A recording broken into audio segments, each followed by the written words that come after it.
अस्सलाम वालेकुम dear student.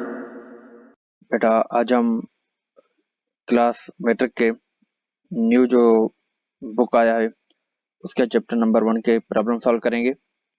तो पहले प्रॉब्लम के स्टेटमेंट में कहता है what is the wavelength of radio wave broadcasted by a radio station with frequency of 1300 kilohertz where 1 kHz is equal to 10 to the power 3 and the speed of radio waves is 3 into 10 to the power 8 meter per second।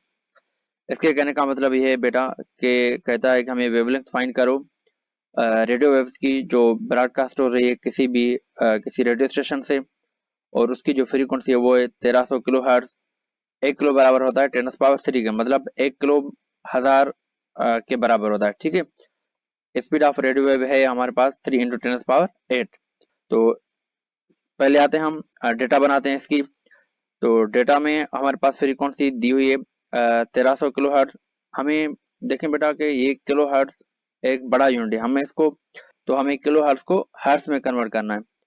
1300 को multiply करेंगे 1000 से। ठीक है, और जब 1300 को आप 1000 से मल्टीप्लाई करते हैं तो ये बन जाता है आपके 13 लाख। ठीक है, हम इसको साइंटिफिक नोटेशन में इस तरीके से भी लिख सकते हैं 1.3 इंटू 10 पावर 6। ठीक है, और उसके बाद आते हैं कि हमारे पास वेलोसिटी दी हुई है रेडियो वेव की, वो है 3 इंटू 10 पावर 8, और हमें जो है ना वो वेवलेंथ फाइंड करनी है। ये सिंबल होता है वेवलेंथ का। ठीक है, इसको इसको जो है ना वो लेमडा कहा जाता है। तो अभी हम आते हैं सॉल्यूशन पे। तो हमारे पास सॉल्यूशन क्या है, तो हमारे पास फार्मूला है v is equal to f lambda, by cross multiply किया तो एफ जो है वो v के नीचे आ गई, और हमारे पास जो वेवलेंथ है वो सब्जेक्ट बन गया। ठीक है, तो ये बन गया आपका wavelength is equal to v upon F.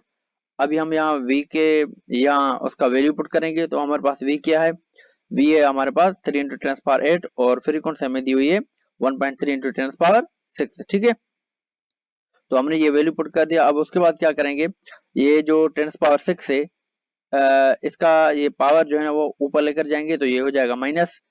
तो ये हुआ 3 इंटू 10 पावर 8, इसका सेम रहा, और ये 10 पावर 6 ये ऊपर चला गया तो ये हो गया माइनस। ठीक है, उसके बाद क्या होगा बेटा, जब आप 8 में से -6 करेंगे तो आपका ये बन जाएगा 3 इंटू 10 पावर 2। ठीक है, अब उसके बाद 3 को डिवाइड करेंगे 1.3 से तो आपका वैल्यू आ जाएगा 2.3076 इंटू 10 पावर 2। तो हम इसको इस तरीके से भी लिख सकते हैं कि लेमडा इज इक्वल टू 230.76, क्योंकि हमने इस पावर को खत्म करके 2 डेसिमल आगे लेकर गए। ठीक है, 2 डिजिट डेसिमल को आगे लेकर गए, तो ये हमारा बन गया 230। तो ये आपका सॉल्यूशन आ गया कि हमारे पास इस रेडियो वेव की जो वेवलेंथ है वो हमारे पास आ गई 230.76। उसके बाद चलते हैं नेक्स्ट क्वेश्चन पे।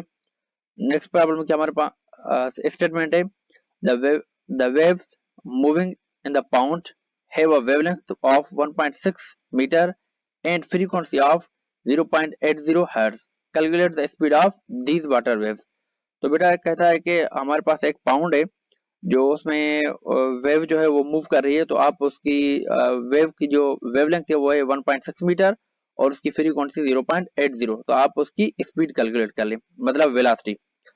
तो सबसे पहले डेटा बनाते हैं। तो डेटा में हमारे पास वेवलेंथ दी हुई है 1.6 मीटर और फ्रीक्वेंसी दी हुई है 0.80 हर्ट्ज। उसके बाद कहता है वेलोसिटी फाइंड कर लें। ठीक है, तो यहाँ आते हैं सॉल्यूशन पे। तो same formula v is equal F lambda. तो हमें अभी चेंज कुछ नहीं करना, क्यों, सिर्फ सिंपल हमें वैल्यू पुट करने हैं हम। तो हमने फ्रीक्वेंसी का वैल्यू रख दिया, उसके बाद वेवलेंथ का वैल्यू रख दिया, और उसके बाद हमने इन दोनों को जब मल्टीप्लाई किया तो हमारे पास वैल्यू आ गया 1.28। मतलब कि इस पाउंड की जो वेवलेंथ थी, इस पाउंड की जो वेव थी उसकी वेलोसिटी क्या थी 1.28 मीटर। ठीक है बेटा।